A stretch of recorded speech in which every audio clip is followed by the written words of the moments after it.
allegiance to the flag of the United States of America and to the republic for which it stands, one nation, under God, indivisible, with liberty and justice for all. Please remain standing. Please bow your heads. Dear Lord, we thank you for bringing us here tonight. We ask that you give this council the wisdom and the strength to do the right thing for the great city of Newman. In this we pray. Amen. Amen. Thank you, Bob. Roll call, please. Councilmember Davis. Hutchins. Candia. Present. Mayor Pro Tem Martina. Present. Mayor Caton. Present. Declaration conflicts of interest. See any this evening? Ceremonial matters. Don't have any. Go to item 7. Items from the public, non-agenda items. We have some students from Morrisonville High School here with us tonight. Could the elected spokesperson please step up and tell us your name and why you're here?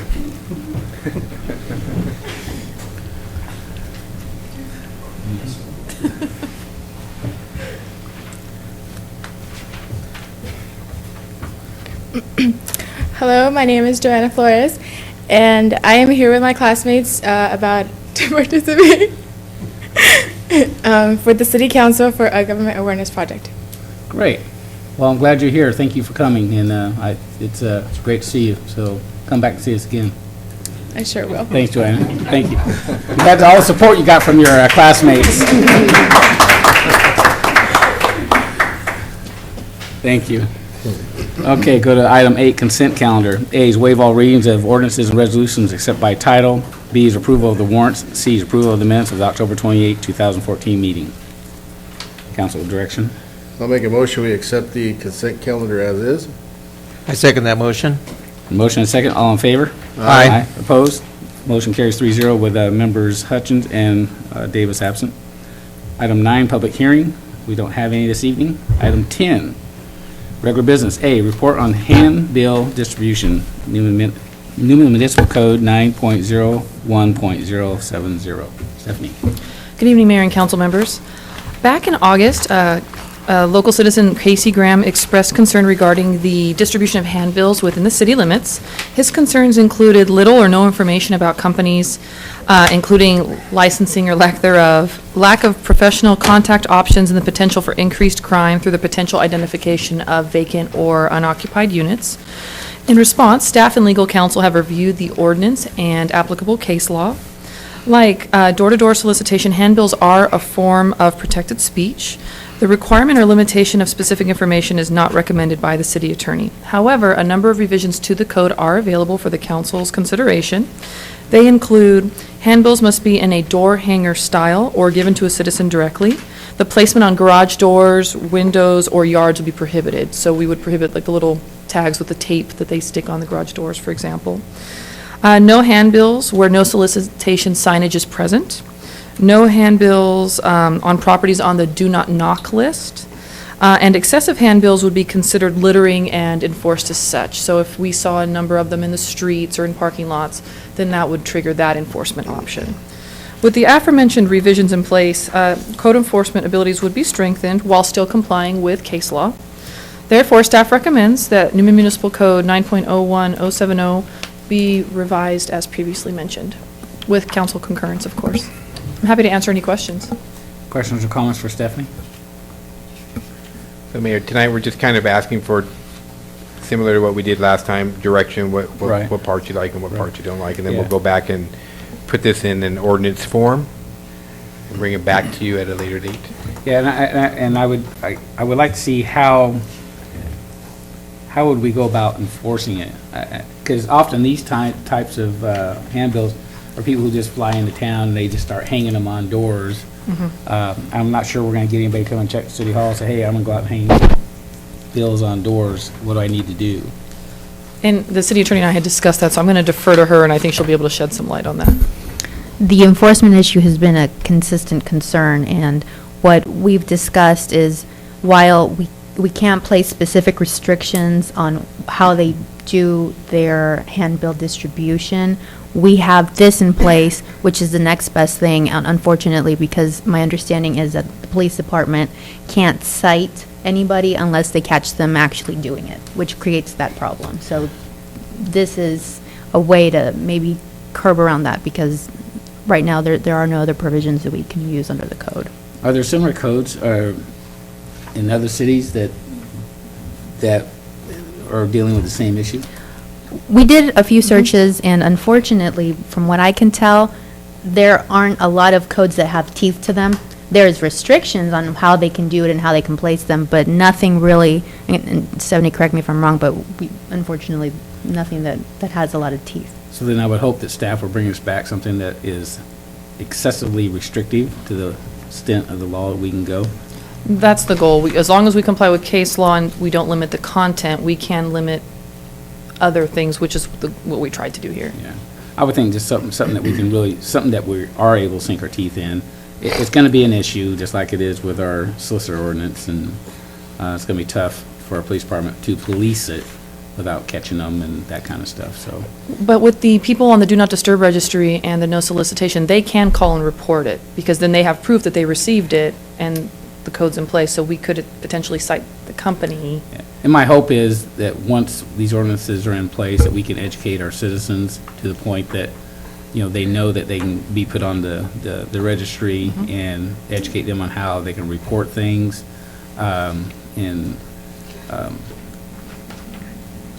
to help protect themselves, you know, when they don't want to be bothered. And I hope to be the first one to sign up. So, any other questions, comments, direction? No. Okay, so concurrence then to let staff and go forward and draft an ordinance, and everybody concur with that? Sure. Okay. Thank you. Thanks, Stephanie. Okay, Michael, you want to skip the C, or we're waiting for somebody? That would be advisable. please. Okay, we're going to skip item B for now on regular business, go to item C, report on establishment of the Aquatic Center Subcommittee. Michael? Thank you, Mayor. Over the past several months, I've been working with our legal counsel and our staff inside in terms of financing, but we're at a point to where we're comfortable, and we're asking the council to consider appointing 2 people to a subcommittee so we can look through some financial options as well as some procedural options of moving forward with respect to funding an aquatic center and additional recreational opportunities. Time is of the essence if we want to do something soon, and we're targeting right now next summer to have an election provide this in front of the people on an election basis. We need to have something done by middle of January.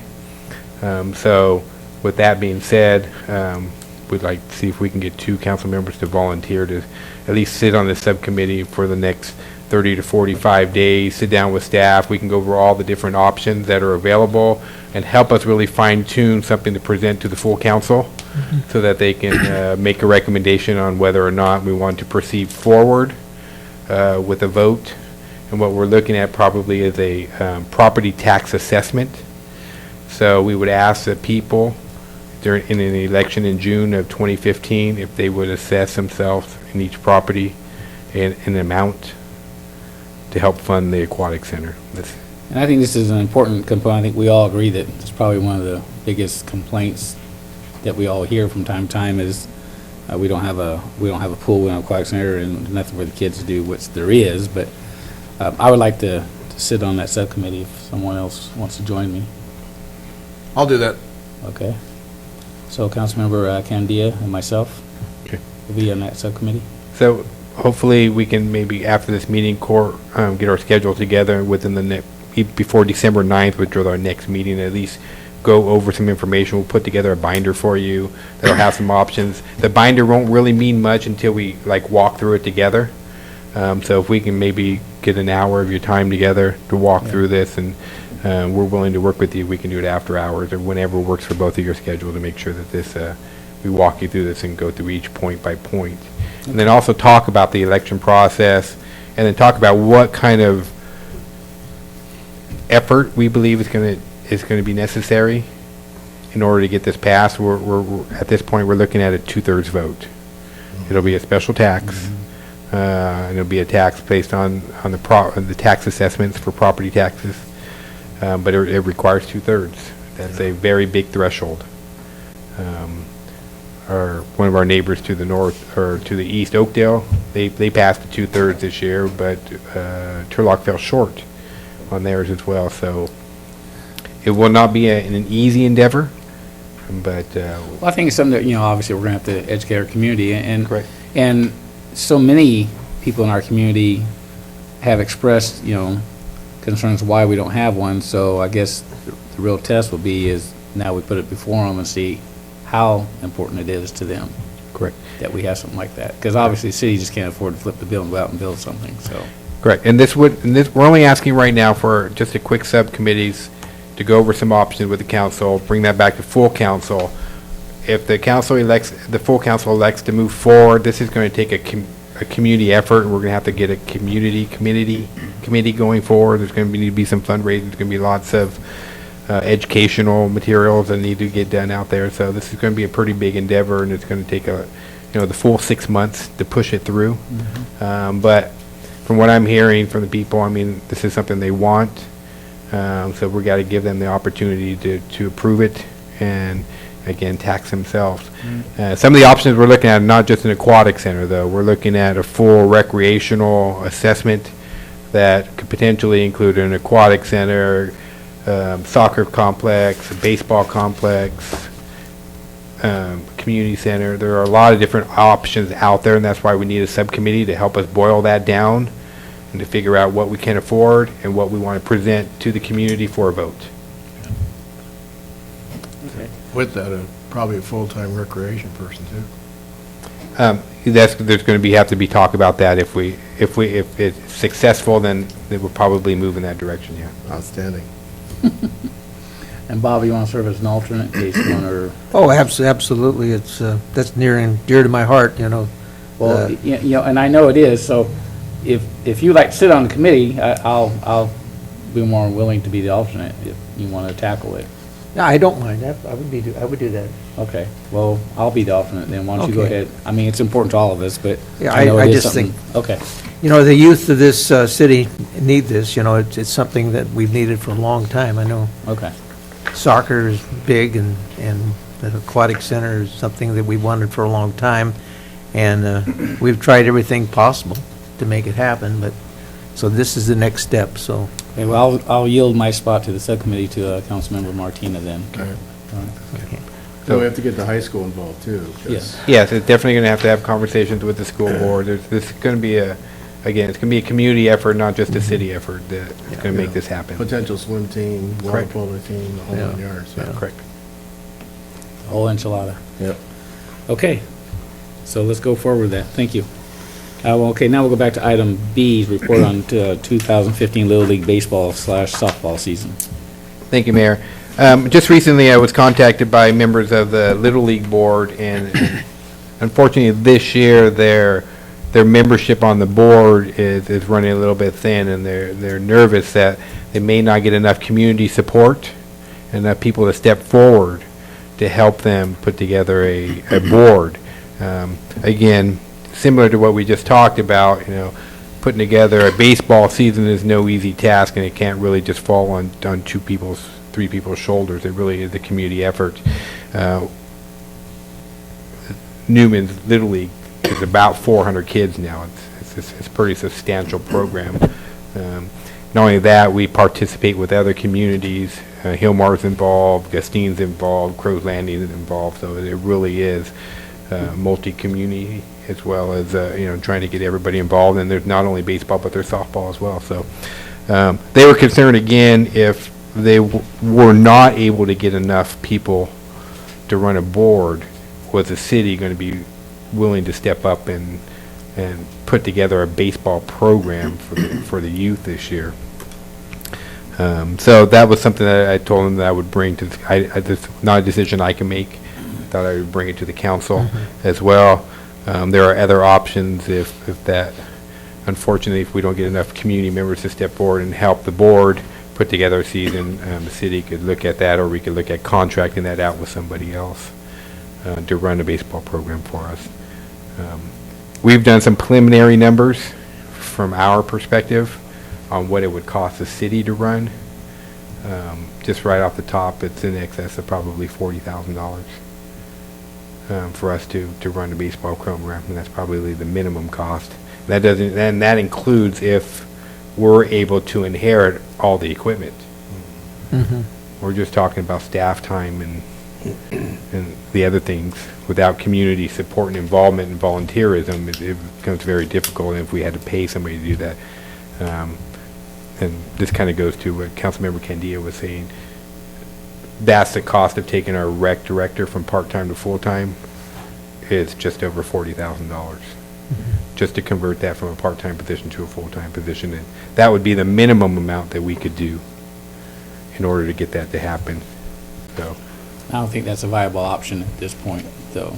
I mean, to spend in excess of $40,000 because we have to obtain if we would obtain a baseball, softball program. I think it's something that we certainly can take a look at. But I'd like to explore the options that you and I talked about, Sure. Michael. And so, and I know there is a board member here, and he may be able to answer any questions that the board or Yeah, the and I council may think, have. yeah, Derek, if you could, maybe to kind of enlighten us what maybe some of the issues are, what's going on with the board that has brought you to the point where you're not sure. Why don't you go ahead and step up and so everybody can hear you and kind of enlighten us a little bit what's going on.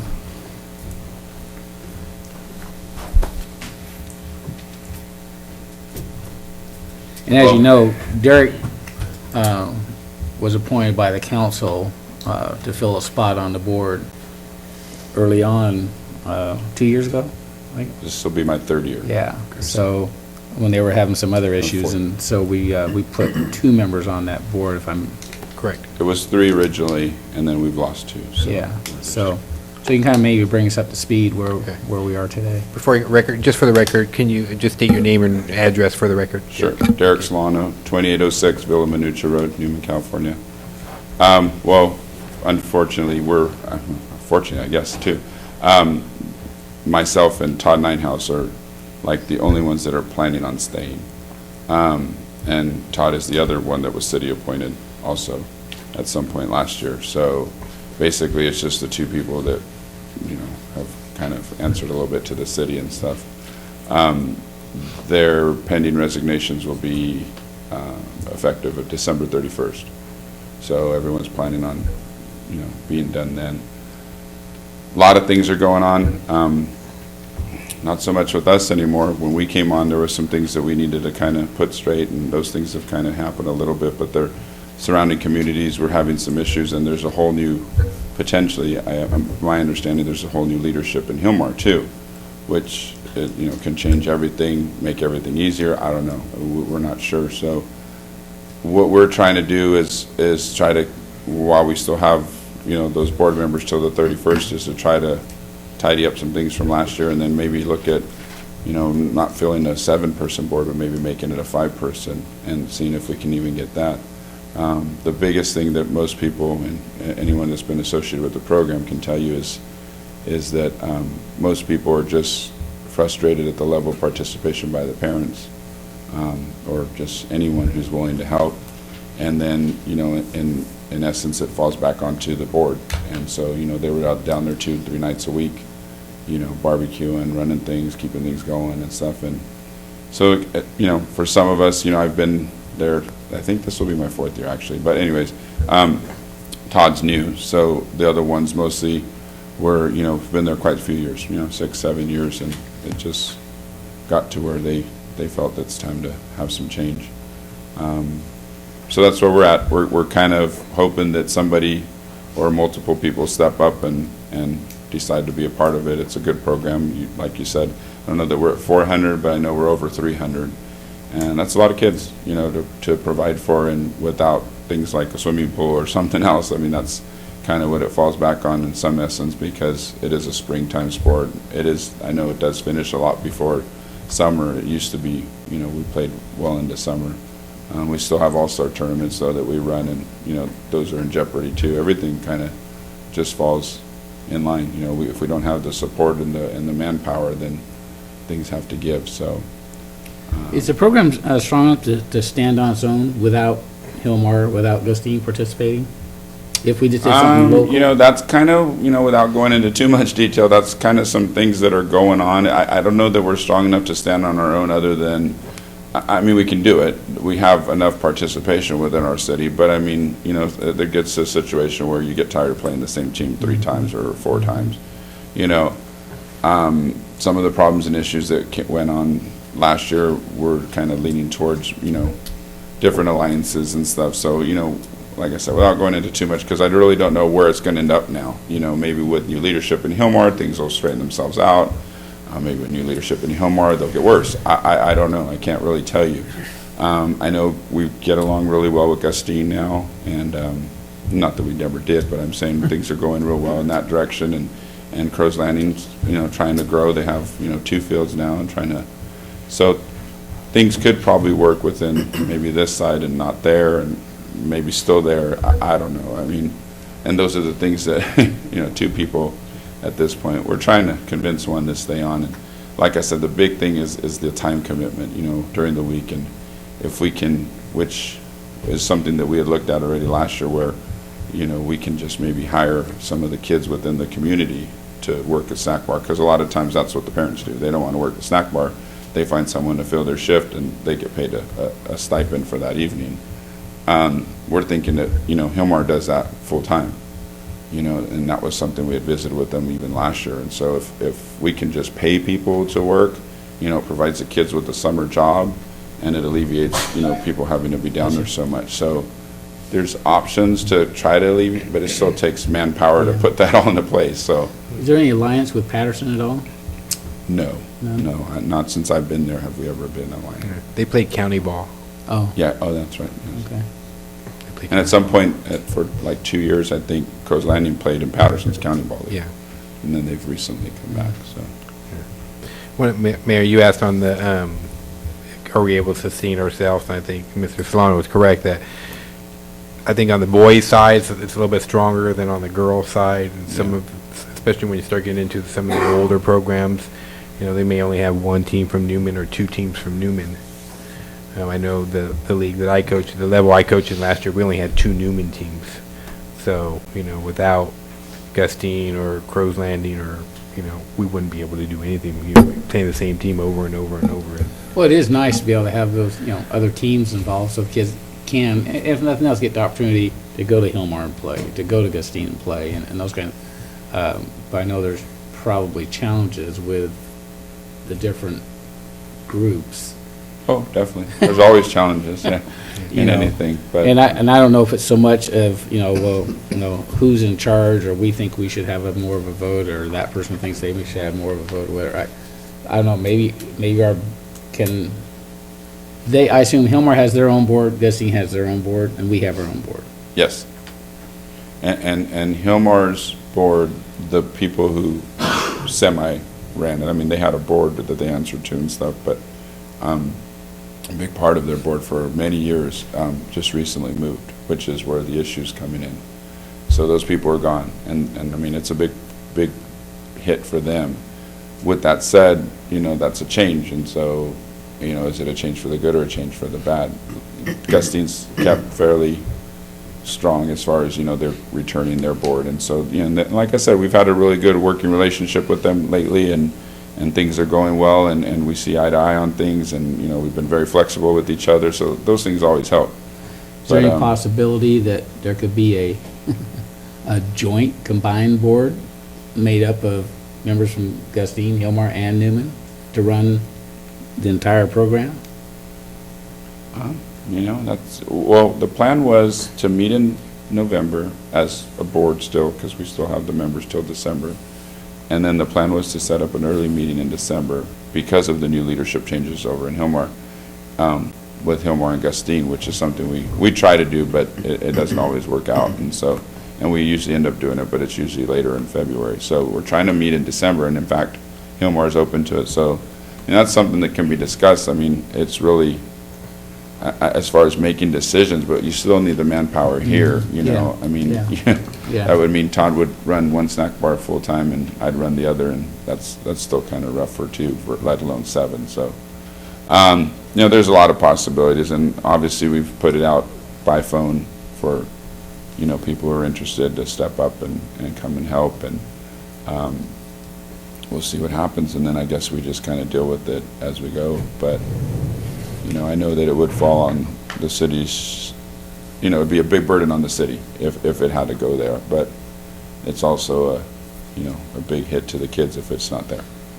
So, I mean, we're going to try to fight, and figure out ways to hopefully work through it, but, I can't make any guarantees. I mean, Well, it's unfortunate, because, it's such a good program and it affects so many kids. It'd be a shame for it to fall by the wayside, but I think it's like everything else, you get the same people involved and people get tired, after a while. And although it's a short season, but it's a long season at the same time, if you're trying to do everything. Yeah.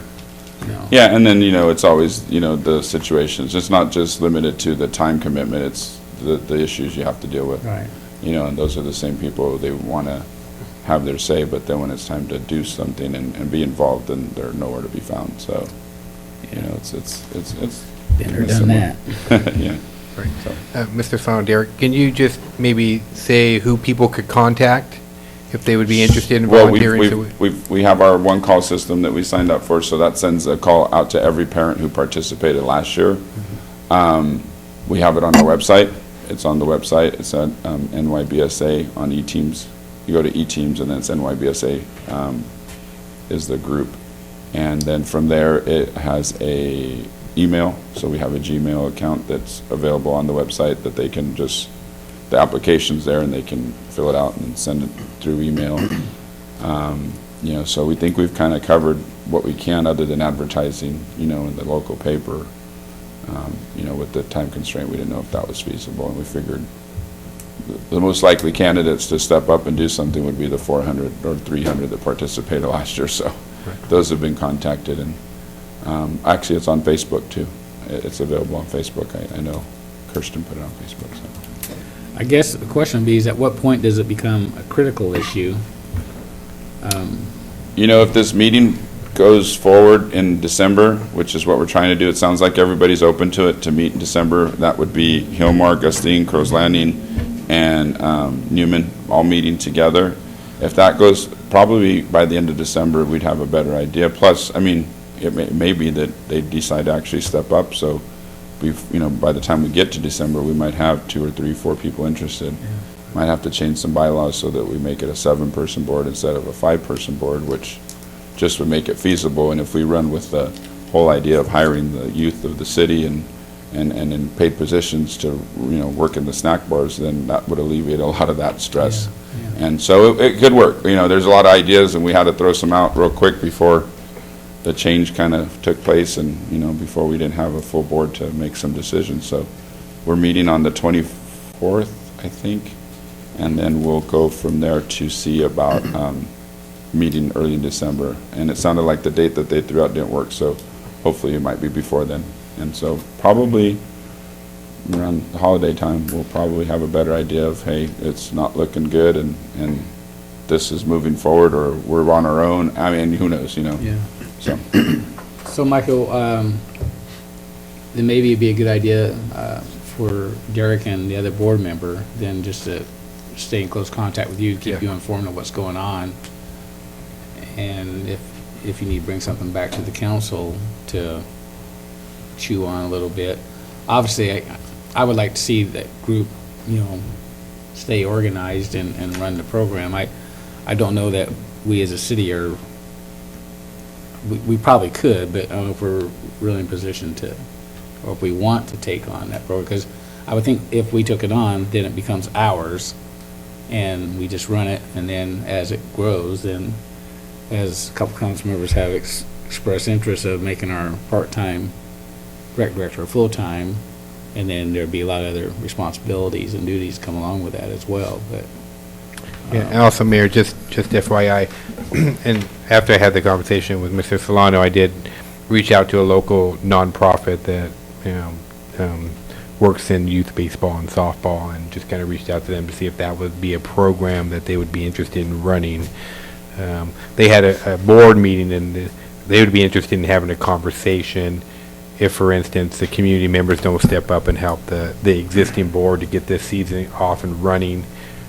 They would be interested in talking to the city about how they could potentially run it. And some of those people had run it in the past, and I think you Mayor, you probably know some of those people. So I think they'd be more than capable of it. But I think our first and best option is to hopefully get some parents to step forward and help Mr. Solano, Mr. Nyhouse, put together this program so we can keep it running. There have been a lot of good things that have occurred in softball and baseball. And I'm not hearing as much complaints to me as a city manager about baseball and softball over the last 2 years. Doesn't mean that they're not there, but maybe the board's handling them and doing a good job of it. They're not reaching my level. So I know you as board council members were hearing it as well. So again, I'm hoping that the community steps forward. I mean, this really is about it's a community program. It's about our kids and these parents. We think these parents need to step forward and help out. I mean, that's the best win-win scenario. Yeah. Okay, well, hopefully, Derek, you'll have some parents step up and then let us know how that meeting goes, or let Michael know. And Definitely. Again, it's such a good program and it affects so many kids. It'd be a shame for the kids, and that's not going to happen. I mean, the kids are not going to go without a program. It's something will come to the forefront. So. All right, Richard, thank you. Did you have something? Thanks, Derek. Mayor, we'll also I'll work with our IT guy. Maybe we just put a link from our website to the league website, just a director or something if we can. I'll try to talk to my And I'm sure staff Dean will about run that, something see if in that's the something that paper we and can do, so. give it a lot of press and Yeah. ask for people to step up and help Right. out. So. We might be able to even download some of the application forms and just put them on our calendar. I don't know. I'm just trying to think of ways to get the word out a little bit. And I think Derek has a good point, maybe, it is a good opportunity maybe to hire some kids, some youth summer programs, if you pay them to go run the snack bar and that kind of stuff. Yeah, if the parents just pay a little bit extra in their registration fee, and that covers the cost of a youth having a summer job, So. Richard. Yes, Richard Gaden, Parks and Recreation Commissioner. I've been your commissioner since... Richard, I'm sorry, your address, please. 556 Banff Drive. I've been your commissioner since 1996, and I've gone through what we're going through today. The city held baseball at one time until we had a group that stepped up to take over. And it showed to be proven pretty good, but the same problems goes year after year, getting the volunteerism and people to come up to step up to the board.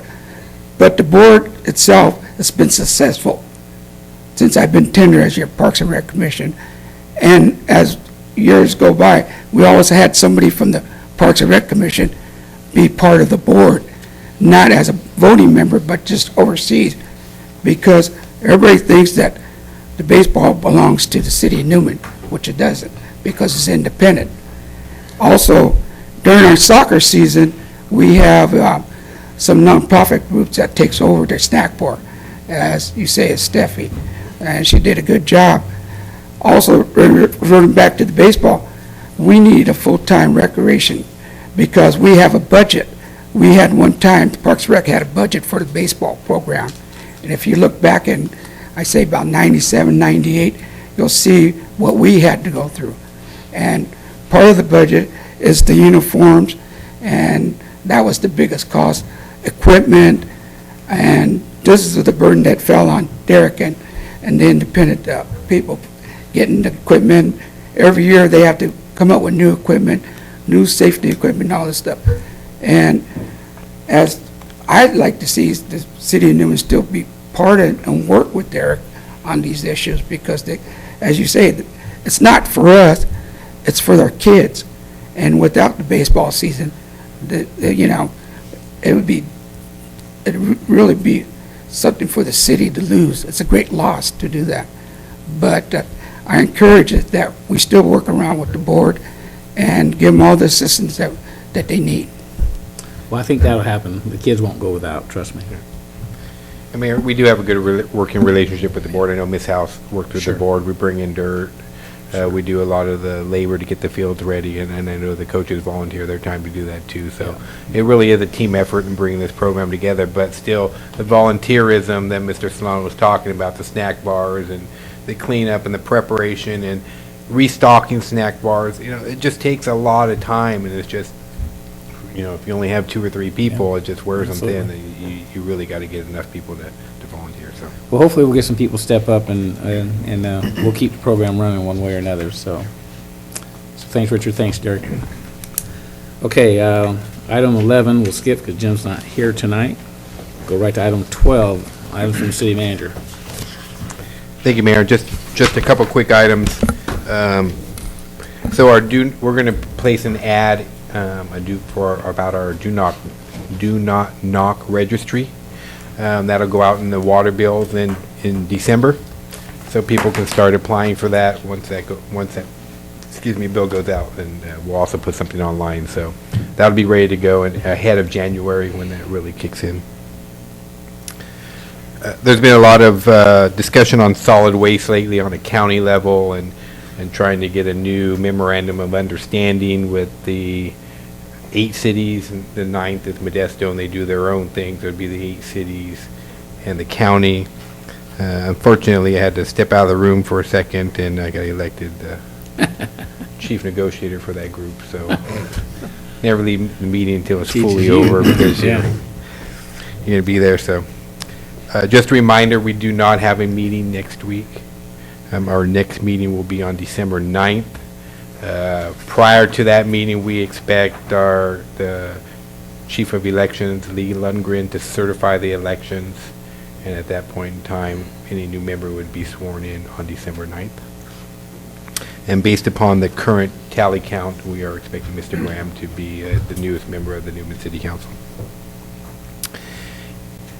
City Hall will be closed next Thursday and Friday in observance of Thanksgiving. And then lastly, because we don't have a meeting before it, the first Saturday in December is always a Christmas tree lighting ceremony. So I want to make sure that everybody understands and comes out and celebrates the Christmas tree lighting ceremony, and that will be on December 6th. So with that, I can answer any questions that you may have. Michael, just a question on the voting being certified. What's the holdup? I mean, do they give you any indication as far as there's still votes out there that need to be counted? Yeah, there's provisional, there's absentee, there's a lot, and it's not just ours. You got to remember, it's countywide, all the cities, all the measures, so everything. So she has to count all those, and she certifies the entire election at one time. She doesn't do it city by city, county by county, measure by measure. So again, last count, there was. Do you remember, did she give you an idea how many? There were something like 2,800 provisional ballots, but they also said that those are what takes the longest because they're comparing signatures and they're looking at some of these ones that were filled out by hand and so on and so forth. And so sometimes the last little bit, she says, basically takes the longest. It's not uncommon for them to wait till the last minute, basically. By law, they have to do it by December 2nd. Most likely it'll be right around that date when they actually will certify. Right. Since I've been fortunate enough to be your city manager, we have not had one certified before Thanksgiving.